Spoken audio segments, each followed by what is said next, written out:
صلی اللہ علیہ وآلہ وسلم کی بڑی معروف حدیث بخاری میں، مسلم میں، سیاستہ کی تقریباً ساری کتابوں میں مختلف الفاظ کے ساتھ مشکات میں نبی رحمت صلی اللہ علیہ وسلم نے فرمایا من صام رمضان ایمانا و احتسابا غفر له ما تقدم من ذنبه، جس بندے نے ایمان اور احتساب کے ساتھ رمضان المبارک کے روزے رکھے، اللہ تعالیٰ اس کے پہلے سارے گناہ معاف کر دیں۔ دوسری حدیث میں آتا ہے کہ جس شخص نے رمضان المبارک کے روزے رکھے اور راتوں کو قیام کیا ایمان اور احتساب کے ساتھ، اللہ اس کے سارے گناہ معاف کر دے۔ تیسری حدیث میں نبی رحمت صلی اللہ علیہ وسلم کا ارشاد یہ ہے من قام فی لیلۃ القدر ایمانا و احتسابا غفر له ما تقدم من ذنبه، جس شخص نے کما قال رسول اللہ صلی اللہ علیہ وسلم، جس شخص نے لیلۃ القدر کی رات پائی، عزت والی رات پائی رمضان مبارک میں، اور پھر اس رات میں اللہ کی رضا کے لیے قیام کیا، جاگتا رہا، اللہ کی تعریف کرتا رہا، اللہ کی تکبیرات کہتا رہا، اللہ کے حضور اپنے آپ کو عاجز بندے کے طور پر استغفار کیا، میرے آقا صلی اللہ علیہ وسلم نے فرمایا یہ بندہ وہ ہے اللہ اس کے پہلے سارے گناہ معاف کر دے۔ حضرات، ان گناہوں کے معافی اور پچھلے سارے گناہوں کی معافی 60-70 سال عمر ہے، 80 سال ہے، 90 سال ہے، جتنے گناہ کر لیے ہیں ان کی معافی مانگی ہے، اللہ نے معاف کر دیے ہیں، ریکارڈ صاف ہو گیا ہے۔ بہت بڑی بات ہے، بہت بڑی بات ہے، بہت بڑی بات ہے۔ لیکن میری بہنوں اور میرے بھائیوں، اس میں دو بنیادی چیزیں جس کی شرط اللہ کے رسول صلی اللہ علیہ وسلم نے لگائی ہے، اس کے سمجھنے کی ضرورت ہے۔ رمضان مبارک کے یہ آخری لمحات ہیں اور وہ دو چیزیں اتنی اہم ہیں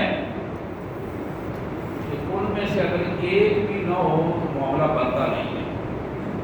بلکہ الٹا گلے پڑ جاتا۔ سب سے پہلی چیز ہے ایمان، ایمان کا احتساب، سب سے پہلی چیز ایمان ہے۔ ایمان کیا چیز ہے؟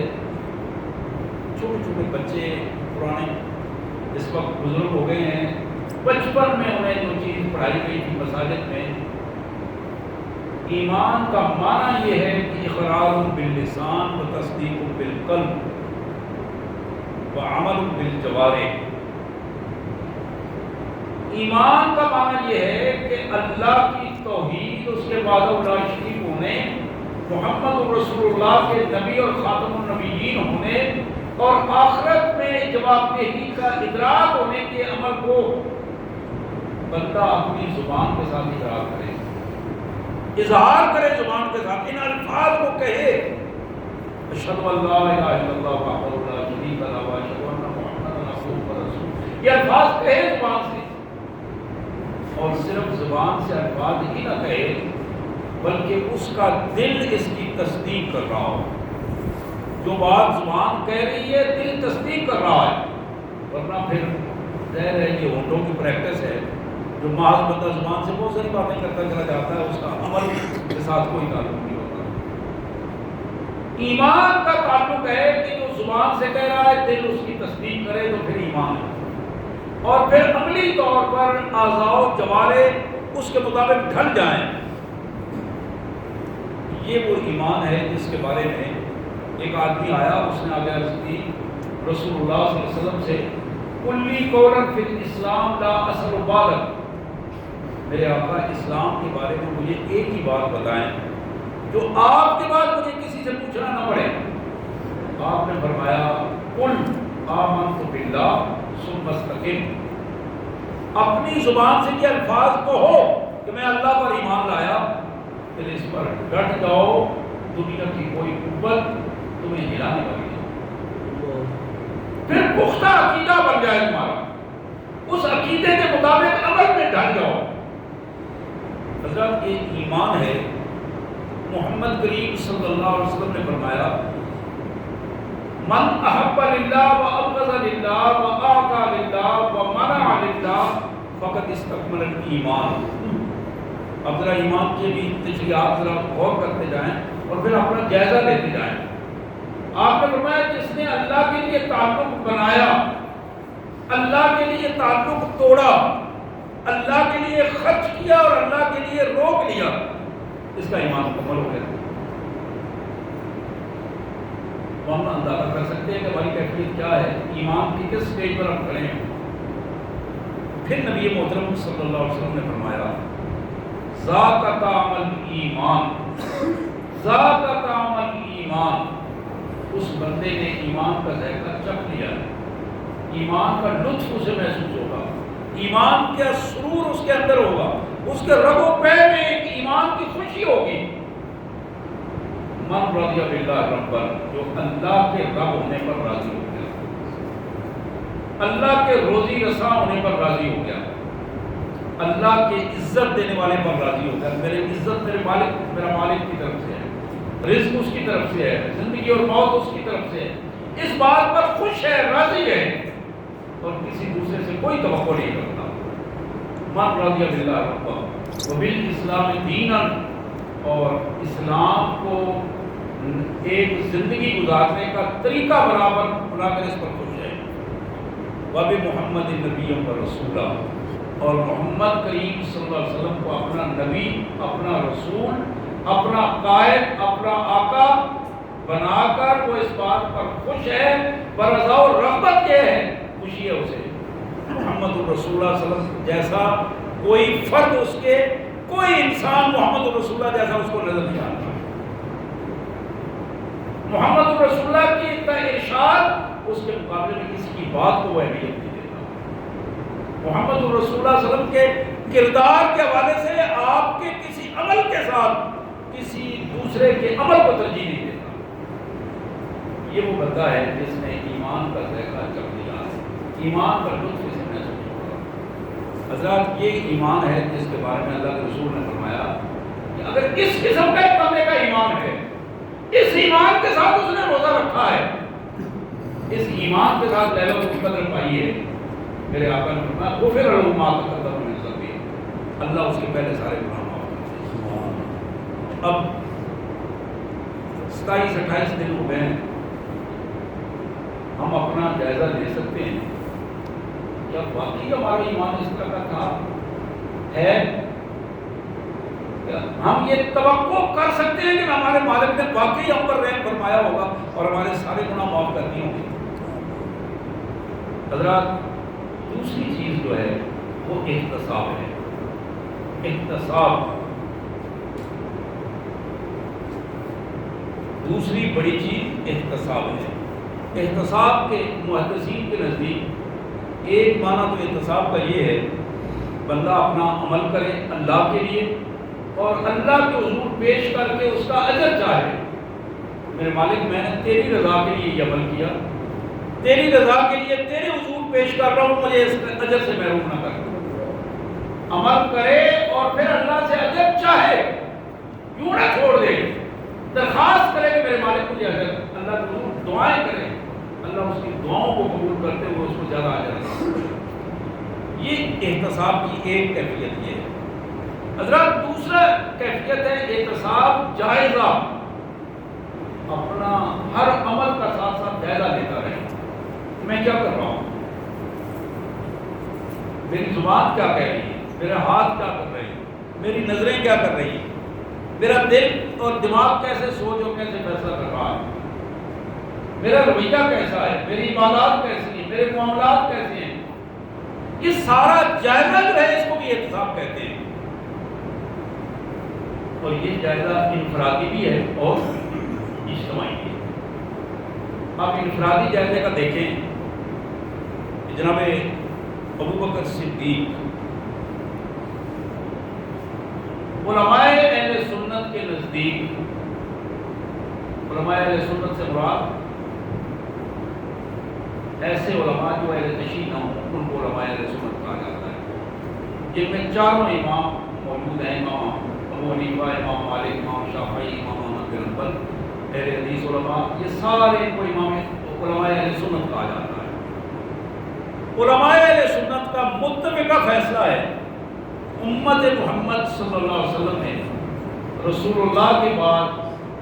ابو بکر صدیق افضل ترین فرد ہیں، اور ابو بکر صدیق رضی اللہ عنہ کو ایک دفعہ نہیں کئی دفعہ رسول اللہ نے مخاطب کر کے یہ فرمایا تھا کہ ابو بکر تم جنتی ہو۔ عشرہ مبشرہ میں پہلا نام حضرت ابو بکر کا ہے۔ آپ کے علم میں ہے کہ حضرت ابو بکر کبھی کبھی جب کسی پرندے کو چہچہاتا ہوا دیکھتے تو بڑی حسرت کے ساتھ یہ الفاظ کہا کرتے تھے، عبداللہ کاش تم یہ پرندہ ہوتے، اللہ کو حضور تمہیں جواب نہ دینا پڑتا۔ اس کو کہتے ہیں انتصاب۔ ابو بکر جو سراپا جنتی ہیں، میرا ایمان ہے اور ہر مسلمان کا ایمان ہے، سراپا جنتی، لیکن وہ بندہ رو رو کے اپنی آنکھیں سجائی ہیں، اس نے اللہ کے حضور اپنا کردار پیش کر رہا ہے، اپنے گناہوں کی معافی مانگ رہا ہے اور اپنے مالک کے حضور یہ پیش کر رہا ہے۔ کبھی کبھی اپنی زبان کو کھینچتے ہیں کہ تمہاری وجہ سے کل میں اللہ کے حضور جواب نہ دینا پڑے۔ حضرات یہی احتساب ہے جو انفرادی احتساب کے طور پر جناب عمر رات کے اندھیروں میں اپنی داڑھی کو پکڑ کر اپنے آپ کو ہلا کر توجہ دلا کر کہتے ہیں کہ عمر خدا کا شکر نہیں ادا کرتے ہو کہ جس نے 40 لاکھ مربع میل سے زیادہ اپنی زمین پر تمہیں حکمرانی کا ذمہ داری دی ہے، اور تمہاری حالت یہ کہ تمہیں تو اونٹ چلانے نہیں آتے تھے، تمہیں اونٹ چلانے کا سلیقہ نہیں تھا، تمہارا باپ تمہیں مارا کرتا تھا کہ تمہیں اونٹ چلانے کا طریقہ نہیں، تم جانوروں کو صرف نہیں سنا سکتے تھے، اللہ نے تمہیں انسانوں کا رہنما بنا دیا ہے۔ حضرات حضرت عثمان غنی، آپ جانتے ہیں کہ ایک دفعہ نہیں بے شمار دفعہ محمد رسول اللہ نے فرمایا عثمان کو جنتی ہو۔ غزوہ تبوک میں تو آپ نے نام لے کر کہا عثمان آج کے بعد تمہارا کوئی گناہ تمہیں کوئی نقصان نہیں دے گا۔ یہ الفاظ ہیں محمد رسول اللہ کے صحیح حدیث میں الفاظ ہیں، لیکن ساتھ ہی دیکھیے حضرت عثمان کسی قبر پہ کھڑے ہوتے، قبر کا ذکر آ جاتا تو رونا شروع کر دیتے، اتنا روتے حدیث میں یہ الفاظ ہیں وہ جب لے کے آؤں آپ کی داڑھی مبارک تر ہو جاتی ہے۔ پوچھنے والے ساتھ کہتے ہیں کیوں رو رہے ہیں؟ اللہ کے رسول نے آپ کو جنتی کہا ہاں، لیکن میں نے اپنے رسول سے سنا ہے، میں نے اپنے آقا صلی اللہ علیہ وسلم سے سنا ہے، میرے آقا فرمایا کرتے تھے کہ قبر آخرت کی مراحل میں سب سے پہلا مرحلہ ہے اور مشکل ترین مرحلہ ہے۔ زمین میں کھڈا کھود کے اس کے اوپر مٹی ڈال کے آ جانا اور اکیلے بندے کو رکھانا۔ ذرا سوچیے اس بات کو، یہ ہم روزانہ یہ کسی نہ کسی حوالے سے جنازہ بھی پڑھتے ہیں، تدفین و تکفین میں شریک بھی ہوتے ہیں کہیں نہ کہیں، یہ کتنا مشکل مرحلہ ہے، لیکن گزرنا ہے ہر ایک نے، سے اللہ کے پیغمبر بھی اس مرحلے سے گزرے ہیں، سب نے گزرنا ہے۔ حضرت عثمان رویا کرتے تھے، حضرت کبرات امیر المومنین حضرت علی کرم اللہ وجہہ اپنی ذاتی زندگی میں ایک ایک چیز کا احتساب کیا کرتے تھے۔ سیدہ عائشہ صدیقہ سلام اللہ علیہا، بخاری کے الفاظ ہیں، کئی دفعہ فرمایا کرتی تھی یا لیتو کنت نسیم منسیہ، کاش کہ میں اللہ کے ریکارڈ میں بھولی ہوئی ہو جاؤں، میرا ریکارڈ میرے مالک کے سامنے نہ پیش کیا جائے۔ وہ عائشہ صدیقہ جن کی شان میں اللہ تعالیٰ نے 18 سے زیادہ آیات سورہ نور میں نازل فرمائی۔ ہم پتہ نہیں کہاں اڑ رہے ہیں اور کہاں اپنے آپ کو ہم نے محسوس کیا، کس کیفیت میں ہے۔ حضرات یہ ایمان اور احتساب ہے، اس احتساب کی کیفیت کو جب ہم اپنے سامنے رکھتے ہیں تو آج رمضان المبارک کے اس آخری جمعۃ المبارک کو ہم اس بات کا جائزہ لے رہے ہیں کہ ہم کہاں کھڑے ہیں، ہمارے روزے کیسے گزرے ہیں،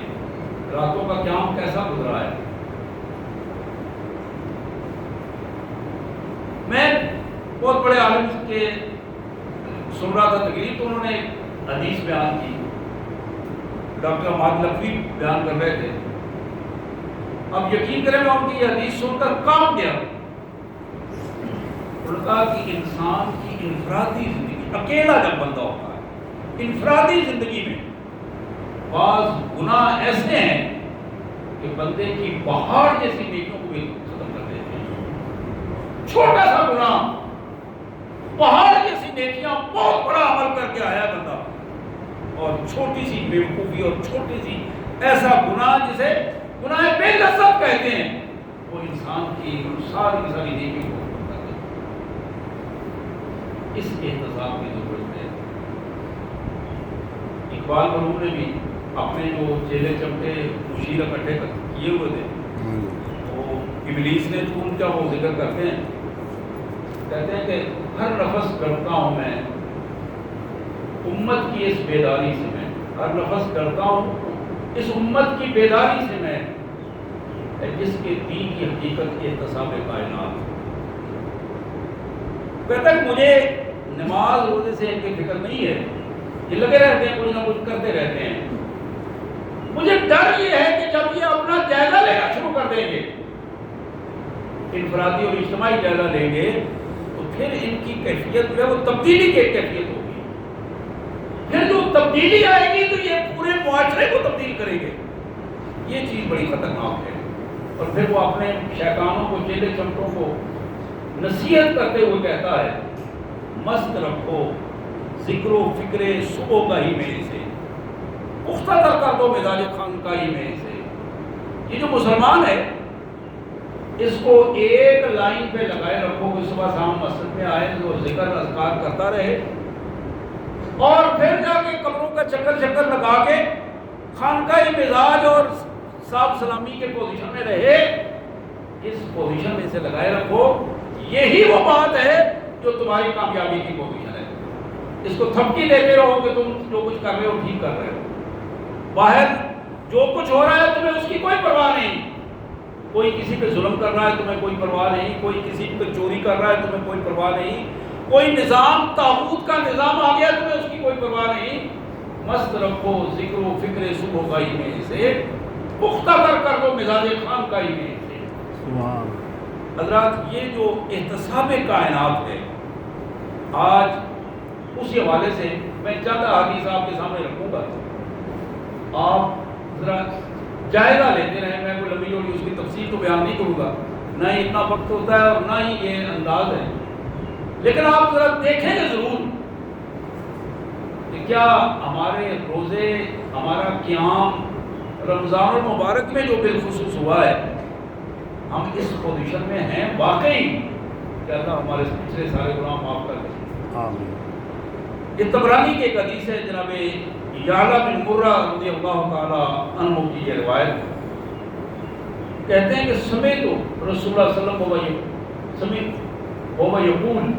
میں نے اپنے کانوں سے سنا میرے آقا صلی اللہ علیہ وسلم فرما رہے تھے، ایما رجل ظلم شبرا من الارض کلفہ اللہ عز وجل ان یحذرہ حتی یبلغ به 7 ارضین ثم یطبقہ یوم القیامہ حتی یقضی بین الناس۔ جس بندے نے ظلم کے ساتھ، اس کا حق نہیں تھا، دوسرے کی زمین 1 بالشت، 1 انچ، 1 فٹ، 1 بالشت دوسرے کی زمین ہتھیا لی۔ اس طرح غور کیجیے الفاظ جو کے 1 بالشت زمین، 1 فٹ زمین، 1 انچ زمین دوسرے کی ہتھیائی، یہ اس کی نہیں تھی، اس نے جھوٹ جھاٹ بول کے، پلان بنا کے، جھوٹے کاغذ بنا کے، شہادتیں بھگتا کے وہ اپنے نام کروا دی۔ اللہ کے رسول صلی اللہ علیہ وسلم نے فرمایا اللہ تعالیٰ اسے مجبور کر دیں گے قبر کے دوران کہ وہ اس زمین کو کھودے اور 7 زمینوں تک کھودے اور وہ کھودتا چلا جائے اس وقت تک کہ پانی نیچے سے نہ آ جائے، اور یہ کام وہ قیامت تک جاری رکھے گا، اور جب قیامت ہوگی ثم یطبقہ یوم القدس، 7 زمینوں کا وہ حصہ اٹھا کر اس کے گلے میں ڈال دیا جائے گا توف کے طور پر، اب تم اس کو اٹھا کے ہمارے سامنے آؤ۔ اور اللہ کے رسول فرماتے ہیں حتی یقضی بین الناس، یہ عمل اس بندے کو جاری رکھنا ہوگا، وہ توف اس وقت تک لوگوں کے درمیان فیصلہ ہو جائے اور پھر اللہ اس کی طرف متوجہ ہو۔ اور یہ عرصہ آپ کو معلوم ہے، اللہ کے رسول صلی اللہ علیہ وسلم فرمایا وہ دن 50,000 سال کا دن ہوگا، مما تعدون، 50,000 سال کا دن جو تمہاری گنتی کا دن ہے۔ پھر اسی حدیث کو دوسری روایت کے مطابق ابن حبان میں لا یحل لمسلم ان یاخذ عصا بغیر طیب نفس منه، میرے آقا نے فرمایا کہ کسی مسلمان کے لیے یہ جائز نہیں ہے وہ کسی دوسرے مسلمان کی ایک چھڑی بھی اس کی اجازت کے بغیر اٹھائے، اس کی رضامندی کے بغیر اٹھائے، اس کی اجازت کے بغیر لے۔ پھر میرے آقا صلی اللہ علیہ وسلم نے فرمایا ذالک لشدۃ ما حرم اللہ من مال المسلم علی المسلم، اس لیے ہے کہ اللہ تعالیٰ نے سختی کے ساتھ یہ قانون بنا دیا ہے کہ کوئی بندہ کسی دوسرے مسلمان بھائی کے مال پر ذرہ برابر بھی حق نہیں رکھتا، اس کا مال ہوا کیا ہے۔ حضرات آئینے کا یہ ایک رخ ہے جو میں نے پیش کیا ہے، یہ الفاظ میرے نہیں ہیں، الفاظ محمد رسول اللہ کے۔ اس میں میں آپ ہم کہیں نہ کہیں اپنا چہرہ ہمیں دیکھنا ہے کہ ہم کہاں کہاں دوسروں کے حق مار کر یہ سمجھتے ہیں کہ ہم روزہ رکھ کے گناہوں کو معاف کرا لیں، راتوں کو قیام کر کے لیلۃ القدر کی تلاش کر کے ہمیں معافی مل جائے گی، کیسے ملے گی؟ حضرات دوسری حدیث جو میں آپ کے سامنے رکھنا چاہوں گا اس میں بھی ایک دوسرا پہلو ہے، کردار کا ایک دوسرا رنگ، اس کو بھی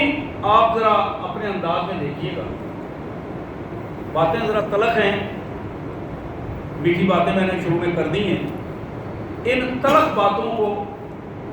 یقیناً اگر آپ تلخ محسوس کر کے ہضم کریں گے اللہ تبارک و تعالیٰ ہمارے لیے بڑے ہی آسانی پیدا کر دیں گے۔ موت سے پہلے اصلاح ہو سکتی ہے، لیکن میرے بھائیوں جب موت آ جائے، وہ حکم آ جائے، تو پھر سب کچھ دینے سے بھی کچھ نہیں بنتا، پھر کچھ نہیں بنتا۔ مجھے یاد ہے کہ ایک بزرگ، ان کے بارے میں مجھے ایک بندے نے آگے بتایا کہ تمہارے بابا جی سے تعلقات ہیں، لیکن بابا جی نے ہماری کچھ زمین دبائی ہوئی ہے، اگر آپ ان کو توجہ دلائیں، دیندار بزرگ تھے، میں نے انہیں توجہ دلائی، انہوں نے کہا کہ میری اس کے مقابلے میں دگنی زمین انہوں نے دبائی ہوئی ہے۔ میں نے کہا انہوں نے کہا نہیں، انہوں نے نہیں، لیکن وہ ساتھ والوں نے دبائی ہوئی ہے۔ اب میں کیا کروں؟ میں نے کہا کہ آپ کو تو اس کا جواب آپ کو دینا ہے، جنہوں نے آپ کی دبائی ہوئی ہے انہوں نے آپ ظاہر ہے وہ جواب دیں گے۔ جب تھوڑی سی بات چیت ہوئی، توجہ دلائی، انہوں نے کہا آپ ان کو بلائیں، میں ان کو زمین دے دوں گا۔ وہ 8 کنال کے قریب زمین تھی، انہوں نے زرعی زمین، بڑی بہترین زمین جو ان کے قبضے میں تھی، انہوں نے معذرت کر کے ان کو واپس کر دی۔ انہوں نے کہا ان سے اللہ تعالیٰ مجھے دے گا، وہ دیں یا نہ دیں، لیکن میں اللہ کے حضور اس کا جواب دے نہیں کرنا، میں اپنے آپ کو پریشان نہیں کرنا چاہتا، یہ زمین تو یہاں رہ جائے، میں نے تو خالی ہاتھ یہاں سے جانا ہے۔ حضرات یہ احساس کی بات ہے، اور یہ احساس موت سے پہلے پیدا ہونا چاہیے اگر ہم آخرت کی زندگی کامیابی سے گزارنا چاہتے ہیں۔ دوسری بات، یہ بخاری اور مسلم کی روایت ہے، جناب ابو ہریرہ رضی اللہ تعالیٰ عنہ، اللہ کے رسول صلی اللہ علیہ وسلم نے فرمایا کہ کتب علی ابن آدم نصیبہ من الزنا فهو مدرک ذلک لا محالہ۔ انسان کا کردار بڑا صاف ستھرا اللہ نے بنایا، اب اس کردار کو بندہ جب داغدار کرتا ہے بدکاری کے حوالے سے دعویٰ کرتا ہے تو وہ پھر اکیلا نہیں بلکہ اس کی نسلیں تک بدنام ہو جاتی ہیں اور اس کی اگلی زندگی اس سے تباہ و برباد ہو جاتی ہے۔ اللہ کے رسول صلی اللہ علیہ وسلم نے فرمایا کہ لوگوں، یہ بدکاری عینان زناہما النظر، تمہاری آنکھوں کا زنا یہ ہے کہ تم اپنی نظر کو غلط استعمال کرو۔ بد نظری، غلط بے حیائی کی چیزوں کو دیکھنا، بے حیائی کو محسوس کرنا، اس سے لذت محسوس کرنا۔ العینان زناہما النظر، پھر آپ نے فرمایا والاذنان زناہما الاستماع، الاستماع، تمہارے کان یہ تب بدکاری میں ملوث ہوتے ہیں، ان کا زنا یہ ہے کہ یہ بدکاری کی چیزیں سنتے ہیں، بے حیائی کی چیزیں سنتے ہیں۔ وہ بدکاری اور بے حیائی کی چیزیں جو سننا ہے وہ ان کے ریکارڈ میں ان کا بدکاری اور زنا کے حوالے سے لکھی جاتی ہے۔ پھر اللہ کے رسول صلی اللہ علیہ وسلم نے فرمایا بل لسان زنا کلام، بڑی تلخ باتیں ہیں، کڑوی ہیں، لیکن یہ سنانا ضروری ہے۔ میں خود محسوس کر رہا ہوں، آپ بھی محسوس کر رہے ہیں۔ یہی ہمارے کردار کی جھول اگر درست ہو جائے، ایک ایک چیز الحمدللہ اللہ تعالیٰ کے یہاں وہ کردار بڑا صاف ستھرا ہوگا، توبہ سارے گناہوں کو معاف کروا دیتی ہے۔ فرمایا باللسان و زنا الکلام، جو بندہ بے حیائی کی گفتگو کرتا ہے اور کوئی کام نہیں کرتا، بے حیائی کی گفتگو کرتا ہے، فوش گالوں گلوچ نکالتا ہے، گفتگو کرتا ہے، بے حیائی کی باتیں کر کے خوش ہوتا ہے، اس سے لذت محسوس کرتا ہے، فرمایا یہ بندہ بھی بدکار ہے، زناکار ہے، اس کے ریکارڈ میں بھی وہ زناکاری اور بدکاری لکھی جائے گی اور اس کا اسے جواب دینا ہوگا۔ اسی طرح ایک آدمی محض اپنے ہاتھوں کو بھی حیائی کے لیے استعمال کرتا ہے، وہ اپنے جسم کے ساتھ کھیلتا ہے یا دوسرے کے ساتھ کھیلتا ہے،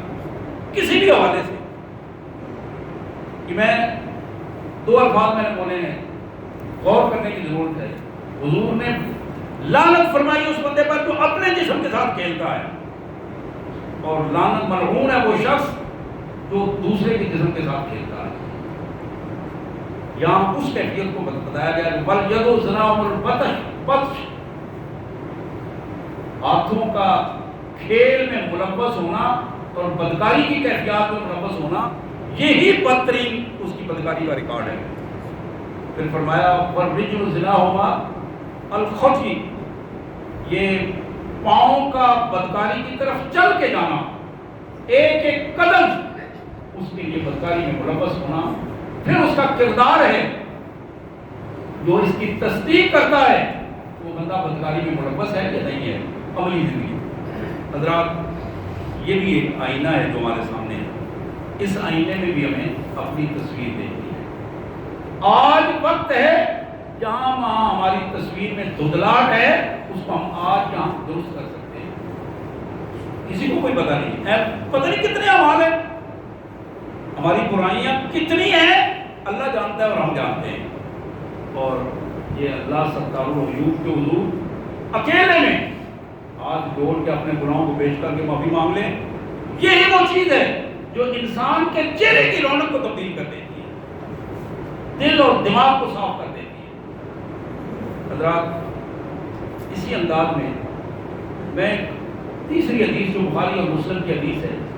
مختصر طور پہ پیش کروں گا۔ جناب ابو بکرہ کہتے ہیں کنا عند رسول اللہ صلی اللہ علیہ وسلم فقال الا انبئکم باکبر الکبائر قال ثلاثا۔ ابو بکرہ کہتے ہیں کہ ہم رسول اللہ صلی اللہ علیہ وسلم کے پاس بیٹھے تھے،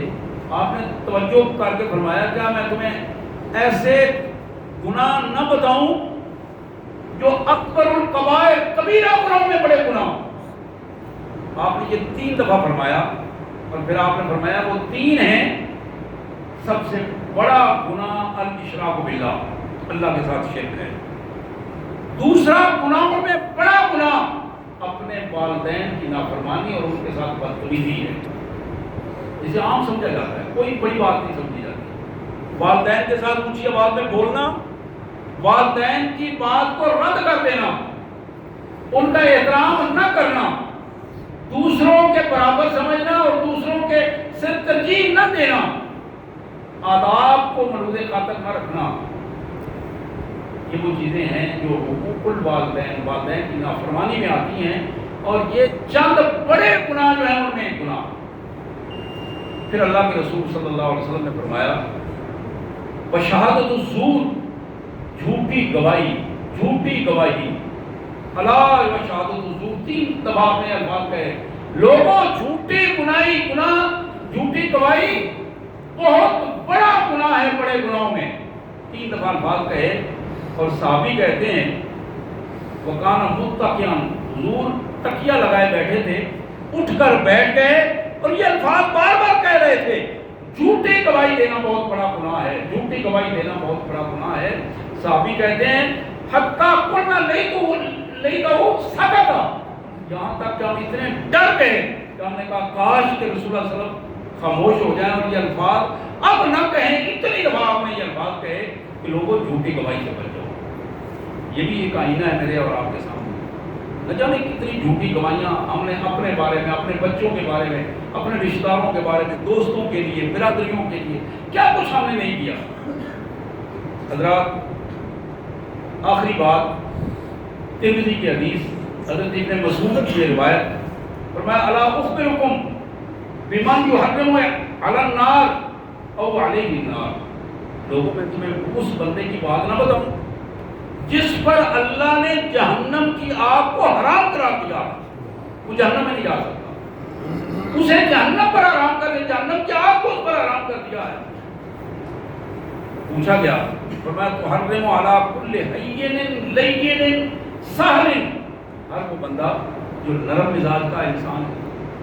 بہترین اخلاق والا ہے، لوگوں کی اپروچ اس تک اچھائی ہے، آسانی سے مل سکتے ہیں، جو بندہ جس کا جو کام ہے اس کو کرنے کے لیے تیار ہو جاتا ہے، یہ بندہ جو بہترین اخلاق والا ہے، ایمان کے بعد اگر اس کے پاس بہترین اخلاق ہیں تو یقیناً اللہ تبارک و تعالیٰ اس کے لیے آسانیاں پیدا فرما دیں گے۔ حضرات اس جمعۃ الوداع کو میں یہی چاہتا تھا اپنے لیے، آپ کے لیے، بہنوں کے لیے، کہ ہمارے سامنے ایک آئینہ ہو، تھوڑا سا وقت ہے، ہم اللہ کے حضور توبہ و استغفار کر کے اپنے گناہوں کی معافی چاہیں، اور وہ حدیث ہمارے سامنے ہونی چاہیے۔ اللہ کے رسول نے فرمایا کہ رمضان مبارک کے آخری دن جو بندہ ایمان اور احتساب کی حالت میں ہوتا ہے، اللہ تعالیٰ اس سارے اس کے گناہ معاف کرتے ہیں۔ اللہ سے دعا ہے اللہ تعالیٰ ہمیں ان میں شامل فرمائے۔ واخر دعوانا الحمدللہ رب العالمین۔